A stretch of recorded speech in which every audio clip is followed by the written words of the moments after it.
far out to sea, where the water is as blue as the loveliest cornflower and clear as the purest glass.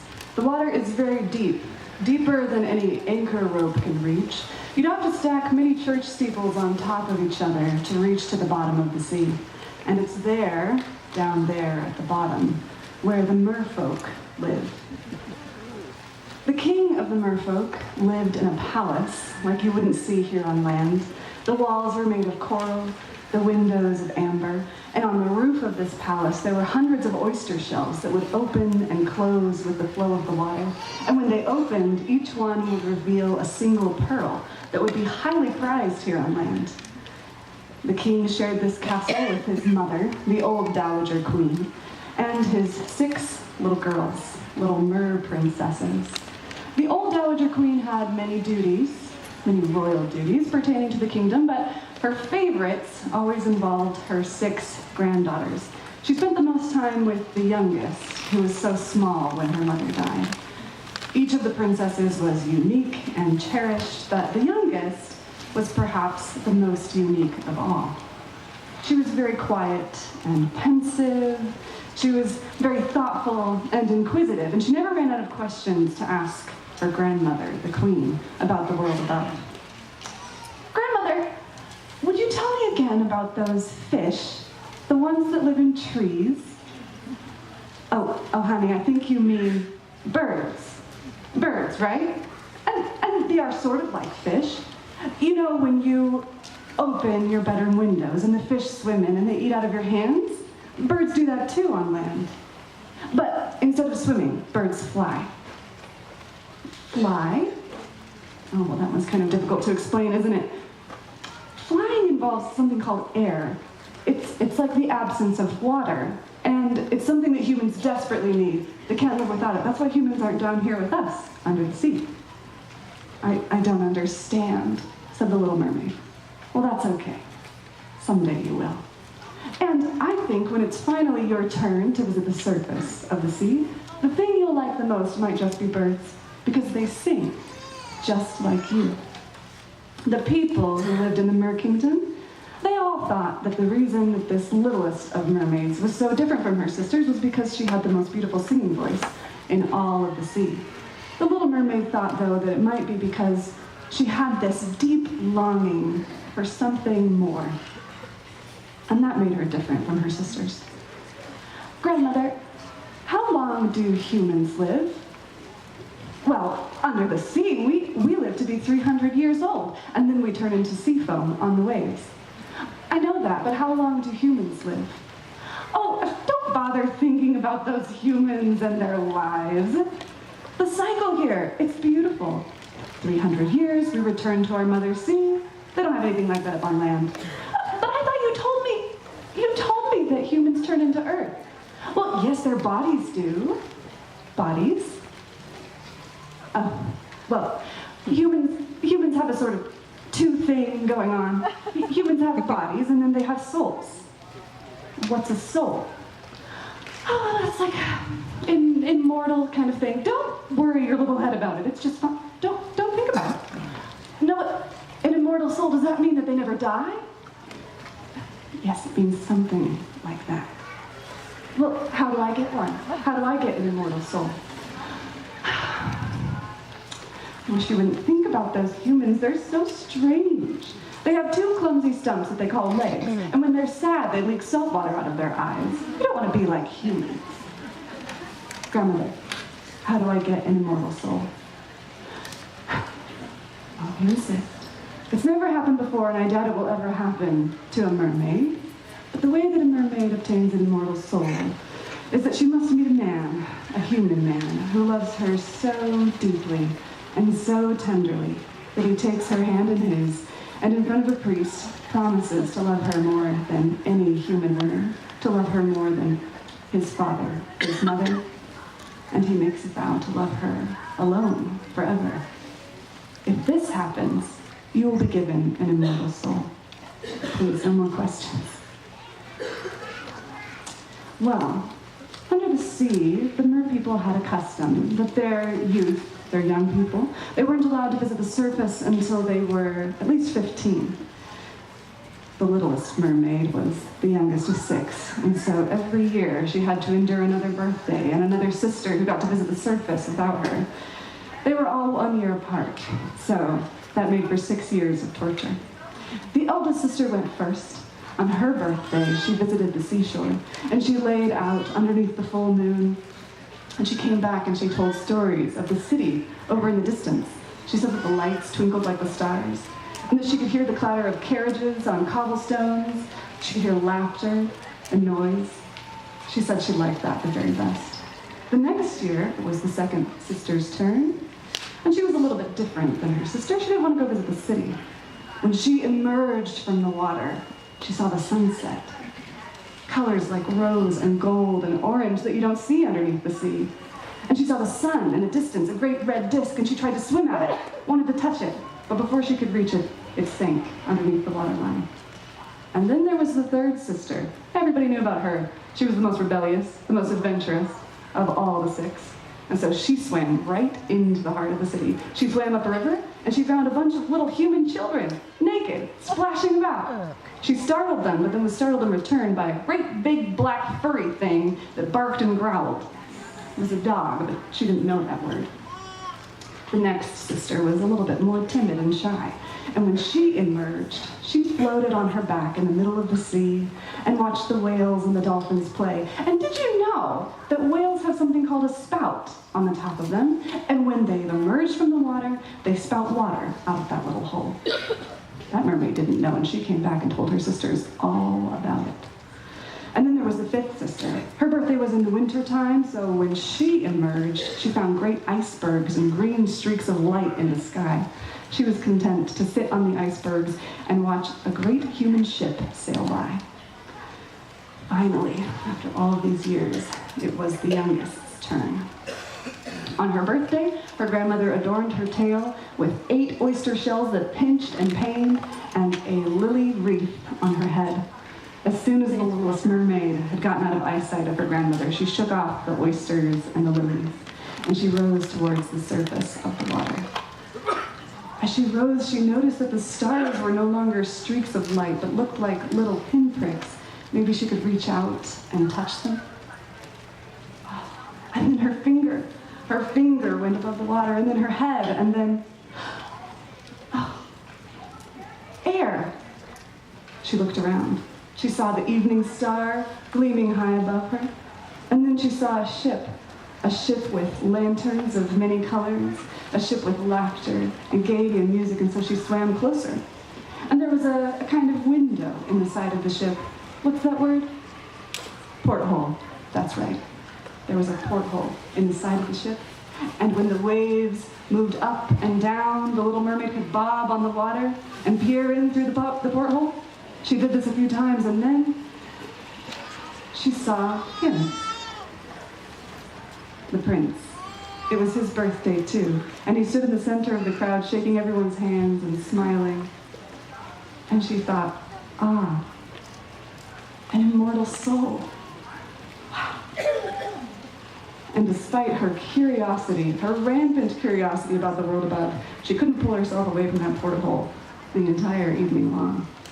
Those friendly waves that bobbed up and down, well, they eventually became a little bit more fierce. The mermaid didn't mind. She loved the moods of the sea, but the sailors on board the ship, they were growing more and more alarmed. The music and laughter turned into shouts and commands, and a bolt of lightning struck far away from the ship, and the little mermaid heard thunder for the first time. And then a bolt of lightning struck a little closer, and it hit the mast of the ship, and the mast cracked like a reed. And the ship tipped over, and the men spilled out, and the little mermaid thought, oh, well, maybe this is a good thing. Maybe the prince can come see where I'm from. But then she remembered. Air. Air. She swam through the wreckage of the ship. She found the prince. She cradled his head above the ocean line so that he could breathe. And slowly, with the help of the waves, throughout the evening, they drifted closer and closer to the shore. When the sun broke, they found themselves on the shoreline. She awake, of course, and him unconscious. And so gently she laid him there, in the sand. And she tucked herself away behind a rock to watch and see what happened. Unknowingly, she had arrived on the beach of a convent. She saw the lemon trees and she saw the building, but didn't know what they were. And so she watched as a young woman with bouncy blonde curls and hazel eyes emerged from the convent, found the prince, rushed back, brought more women with her, and revived the prince. The Little Mermaid felt satisfied. She had saved his life, she had done what she could, and so she swam back home. Her heart full of happiness for her good deed, but also full of a new feeling, something she hadn't felt before. Longing or sadness, something like that. So when her sisters asked her for stories, what did you see when you emerged from the ocean? She said, nothing, and tucked herself away in her bedroom. Well, as the weeks wore on, her sisters' questions became more persistent, and finally she cracked and she told them about the handsome man that she'd rescued. And they told some of their close friends, who told only some of their close friends, and you know how that works. Finally, word got out, and word got back to the Little Mermaid that someone knew where this prince lived. A few nights later, she was escorted again to the surface of the sea and taken to the palace of sandstone that the prince lived in, right there on the shoreline. And night after night, she couldn't sleep, and so she would swim up to the palace, hoping to catch a glimpse of the prince. Well, over time, that feeling, whatever it was, intensified. She didn't think she could be without him anymore, and her sorrow at not possessing an immortal soul like he did, was growing to become very, very heavy and very oppressive. And so one night, during the court ball, she snuck out the back door and she swam away from the center of the kingdom, and she swam to see the sea witch. The sea witch was a mysterious woman, very bitter, very vindictive. The Little Mermaid had heard stories about her but had never met her. She swam towards the sea witch's cave and found her there inside. Somehow the sea witch already knew why the Little Mermaid had come to visit. Oh, so you want an immortal soul? What are you willing to give me? I left all of my possessions in the castle. Would you like me to go back and get you something? No. I can see in your eyes that you don't care about possessions. You have to give me the very best thing that you have for an immortal soul, you know. All right. My voice? Perfect. Come a little closer, my dear. Perhaps you know this version of the story. The witch, she stole the Little Mermaid's voice. She stole it right out of her mouth. And she threw it into her cauldron, and she created a potion that once distilled was bright white, electric almost, like a star. She poured it into a tiny vial, and she said, here, drink this. It won't give you an immortal soul, but it will give you some of those legs you seem to like so much. And we'll see what that prince thinks about you then. The Little Mermaid was scared. She put her chin up, and she held that vial of light right close to her heart, and she swam through the dark and murky waters of the witch's cave. And she swam until she came to the shoreline near the palace of the prince. And then she drank that potion, that starlight potion. It didn't taste like a star. It was bitter on her tongue, and it burned down all the way through her body just like a knife. And then her tail split into two beautiful, delicate legs. But she had no voice. And so when the prince came and found her hours later, she couldn't say who she was. She couldn't tell him that she rescued him. But he saw in her speaking eyes, he called them. So he took her back to his palace to take care of her until he could figure out where she came from. The months wore on. The Little Mermaid was a superb dancer and tried with her body, with her eyes, to communicate something of her love for the prince. But it was all in vain. I mean, he knew that she cared for him, but he didn't know who she was. And as mermaids cannot cry, well, she suffered all the more. A few months later, the king and queen came and announced to the prince that it was high time this bachelor get married, and they'd arranged a wedding for him with a neighboring family of royalty who was to marry a princess. The prince laughed. He told the Little Mermaid all about the woman who'd rescued him, and he told her that she was the only woman for him. He wouldn't marry anyone else.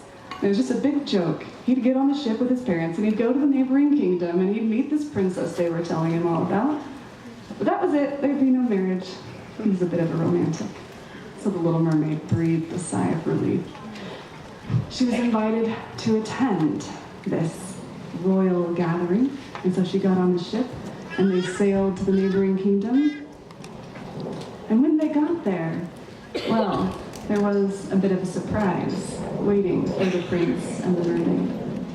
A girl with bouncy blonde curls and hazel eyes. A girl from the convent. Oh, yes. She was a princess sent away for school months and months before. She was back now wearing her crown. And the prince recognized her, of course, and thought that she was the woman who'd rescued him. Oh, he told the Little Mermaid all about his joy and his happiness. But what could she feel? What could she do? There wasn't anything. She couldn't speak. The mermaid was the prince's best friend, so he wanted her to attend the wedding on a ship. So she danced the whole night long. And she remembered the witch's final words.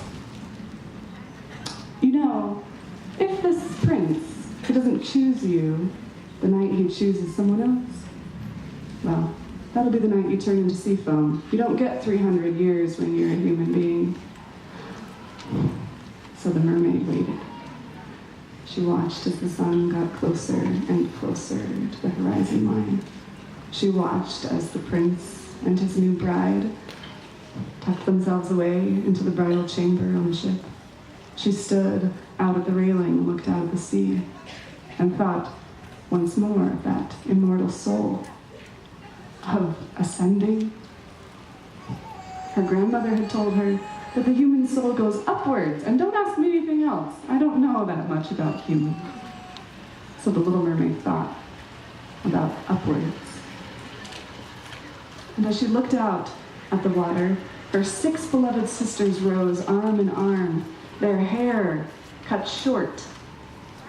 They told her, "We've given our hair to the witch, and she's given us this knife. She tells us that if you kill the prince, the moment that his blood hits your legs, you can come back. You'll get your fishtail. Please, please, do it, and do it before the sun sets." The Little Mermaid took the knife. She silently crept into the room where the prince and his bride were sleeping. She raised the knife. Wait. She couldn't do it. She dropped it. It clattered on the wooden floor. She ran out on the deck. One more time she thought, "I'd like to be with my ocean." And so she threw herself overboard. But wait, what? Her body. It didn't turn into sea foam. She found herself rising from the waves as the sun rose. The prince and his bride came out on deck, looking mournful, looking sad. She kissed the prince's high forehead and kissed the princess's cheek, and then she looked upwards and she heard a voice. "Daughter."